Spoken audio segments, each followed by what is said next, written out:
देखिए कोरोना जो है ये एक कई खानदानी मतलब इन सब का एक बहुत बड़ा खानदान है, एक दो तो नहीं है ये मतलब कोरोना एक फैमिली है, इसके अलग अलग टाइप पाए जाते हैं जिसमें से एक टाइप है हम लोग का सार्स कोविड 2, ये एक टाइप है, बाकी इन सब का बहुत बड़ा खानदान है, इस ससुरे से बहुत बड़ा बीमारी पैदा करता है। इसलिए दुनिया के वैज्ञानिकों ने एक यूनिवर्सल वैक्सीन बनाने पर एकमत हुए हैं जो इनके पूरे खानदान पर हमला कर सके, ऐसा एंटीबॉडी डेवलप कर सके जो कोरोना के खानदान का कोई भी हो, चाहे वो सार्स हो, चाहे वो मर्स हो या कोरोना की फैमिली का कोई भी उसे मार सके, उसी के लिए यूनिवर्सल वैक्सीन प्रोग्राम चलाया जा रहा है। और जब ये आएगा तो हम लोग एक बहुत बड़े बीमारियों के ग्रुप से निजात पा जाएंगे।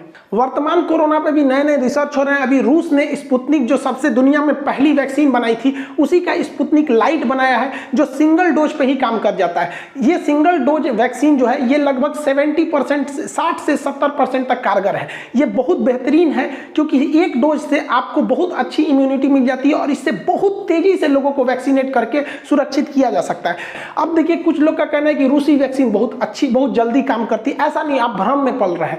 देखिए रूसी वैक्सीन जो है उसमें एक से दूसरे डोज में भले 21 दिन का गैप रहता है लेकिन वो काम करना चालू करती है दूसरे डोज लगने के 21 दिन बाद, यानी टोटल कितना दिन ले रहा है आपको, 42 दिन। वही भारत में जो बनी हुई कोवैक्सीन है उसको देखेंगे तो 28 दिन के गैप पर लगाया जाता है और 14 दिन के बाद आपको वो काम करना चालू कर देती है। तो 28 और 14 देखेंगे तो ये भी 42 दिन ही काम कर रही है, तो दोनों तो सेम काम कर रहे हैं। तो ये हल्ला किसने उड़ा दिया कि हमारी वैक्सीन अच्छी नहीं है? एकदम एक्यूरेट है। ये 91% एफिकेसी देती है, ये 82% देती है। बहुत का अंतर नहीं है, हम बहुत सेफ हो जाते हैं क्योंकि दोनों 100% नहीं देते हैं, दोनों का काम है आपको मरने से बचाने का काम है। और रही बात कोविशील्ड की जिसे सीरम इंस्टीट्यूट बना रही है, इसमें ज्यादा टाइम लगती है। देखिए इसमें 56 दिन पे तो अंतराल पे लगना चाहिए, उसके बाद 56वां दिन पे जब दूसरा डोज लेंगे तो उसके 14 दिन बाद काम करेगा, यानी लगभग ये 70 दिन का टाइम ले लेता है और 81% आपको एफिकेसी देता है। इस हिसाब से देखेंगे तो सबसे बेस्ट हम लोग को तो खुद की वैक्सीन लग रही है जिसपे किसी भी तरह का पेटेंट या विदेशी दबाव नहीं है। इस समय कोरोना का कंट्रोल करने का एक रास्ता है कि इजराइल के मॉडल पर पूरी जनसंख्या का वैक्सीनेशन करना है। इसके लिए तभी संभव है जब पूरी दुनिया के वैक्सीन भारत में अवेलेबल हो। दुनिया में फाइजर है, जॉनसन एंड जॉनसन है,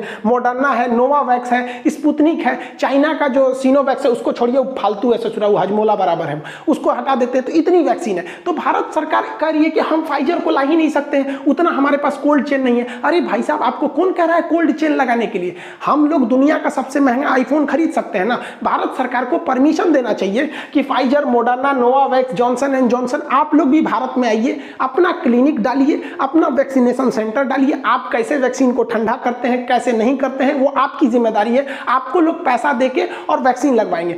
हद देखिए, हम बताइए, हम जब अपनी वैक्सीन लगाएं तो उस समय हमको बड़ा अफसोस लगा कि हम दूसरे का हक मार रहे हैं क्योंकि हम सक्षम है वैक्सीन को खरीद कर लगवाने में, और वहां हम वही लाइन लगाएं जहां इस देश का एक गरीब लोग जिसको वैक्सीन की ज्यादा जरूरत थी वो लोग भी वहीं लगाएं। बताइए मजबूर कर दिया गया, क्या हम वैक्सीन खरीदने में सक्षम नहीं है? इस देश के 20% ऐसे लोग हैं जिन्हें फर्क ही नहीं पड़ता है कि वैक्सीन 2 रुपए में मिल रहा है कि 10,000 में मिल रहा है, वो लगवा लेंगे।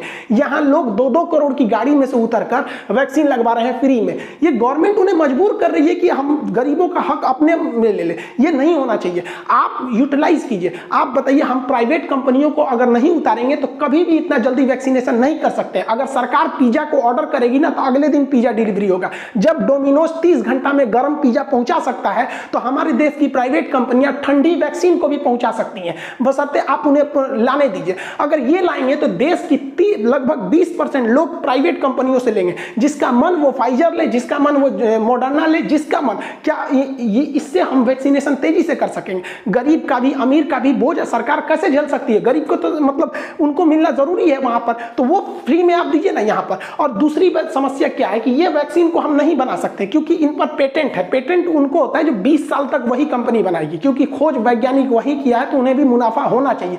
लेकिन इसमें भी एक गलती क्या किया जा रहा है, एक तो इन्हें प्राइवेट से लाने नहीं दिया जा रहा है, उसके बाद जो हमारी अपनी वैक्सीन है कोवैक्सीन, ये बहुत बेहतरीन है और हमारे पास 3000 वैक्सीन बनाने के कारखाने हैं। इनमें ऑर्डर नहीं दिया जा रहा है कोवैक्सीन को, जबकि ये हर तरह के म्यूटेंट पर काम करने को रेडी है। अगर हम कोवैक्सीन का उत्पादन करने लगे तो 10 crore dose per month Covishield और 10 करोड़ पर मंथ कोवैक्सीन बनाएंगे तो 20 करोड़ हो जाएगा। और विदेशी कंपनियों को भी कहेंगे कि तुम आके यहाँ वैक्सीन दो, तो हर महीने हम 30 करोड़ जनसंख्या को वैक्सीनेट कर सकते हैं। आज से अब तक 20 करोड़ वैक्सीन लगाया गया है और अगर देखेंगे तो 120 करोड़ मतलब ओवरऑल 100 करोड़ जनसंख्या संख्या बच रही है, 3 महीने में हम उन्हें वैक्सीनेट कर सकते हैं। हालांकि दुनिया इस वैक्सीन पर पेटेंट को मतलब हटाने की बात कर रही है। पेटेंट क्या चीज है, ये WTO के ट्रिप्स समिट में क्या है, इसको हम नेक्स्ट वीडियो में कभी बताएंगे। वैक्सीनेशन में भी एक बहुत बड़ी गलती क्या हो रही है, देखिए गांव तक कोरोना कैसे पहुंचा, बड़े शहरों से पहुंचा। दिल्ली से लोग कोरोना गांव में ले गए, मुंबई से ले गए, लखनऊ से ले गए, भोपाल से गए, पटना से, ये बड़े बड़े शहर से, बेंगलोर, ये सब बड़े बड़े शहरों से कोरोना गया। आप जरा सोचिए, अगर इंडिया चाइना में वार हो जाता है तो हम किस शहर को बचाएंगे? पहले बड़े बड़े शहरों को बचाएंगे, क्योंकि बड़े शहर में इंडस्ट्रीज होते हैं, मेडिकल सुविधाएं होती हैं, बड़े बड़े प्लांट होते हैं, चाहे वो ऑक्सीजन के हो, वेंटिलेटर की फैक्ट्रीज होती हैं, उन्हें बचाना जरूरी है। वहां वर्कर्स ज्यादा आते हैं, तरह तरह के लोग आते हैं। तो हम लोगों ने क्या किया है, गांव का भी वैक्सीनेशन उसी रफ्तार से, शहर का भी वैक्सीनेशन उसी रफ्तार से। अरे भाई साहब, वैक्सीनेशन के लिए जरूरी है कि जैसे दिल्ली है, इस दिल्ली को क्या कीजिए, 1 हफ्ते का टारगेट रखिए कि वैक्सीनेशन करना है। प्राइवेट कंपनियों को उतारिए, दिल्ली गवर्नमेंट को उतारिए, कुछ प्राइवेट लोगों को उतारिए, एनजीओ को, ट्रस्ट को, सेंट्रल गवर्नमेंट को, एक कंप्लीट 7 दिन का एक प्रोसेस रखिए, एक सेमी लॉकडाउन की तरह। और दिल्ली को, मुंबई को, इस सबको एक टारगेट की तरह रखिए कि हमको पहले इन्हें वैक्सीनेट करना है, क्योंकि यहीं से लोग गांव जाएंगे और कोरोना को फैलाएंगे। आप बताइए, जितने गांव के लोगों को कोरोना हुआ है, क्या गांव से कोरोना आया था? शहर से ही तो लेके गए थे लोग, लेकिन शहरों में वही रफ्तार है। अगर हम अपने शहरों में कोरोना को काबू कर लेंगे तो शहरों में हमारी इकोनॉमी भी चलती रहेगी, बड़े शहरों में ही उद्योग धंधे चलते रहेंगे और वहां गांव तक कोरोना नहीं फैलेगा। गांव में वैक्सीनेशन जो है वो थोड़ा मतलब उसकी तुलना में शहरों का वैक्सीनेशन तेज होना चाहिए।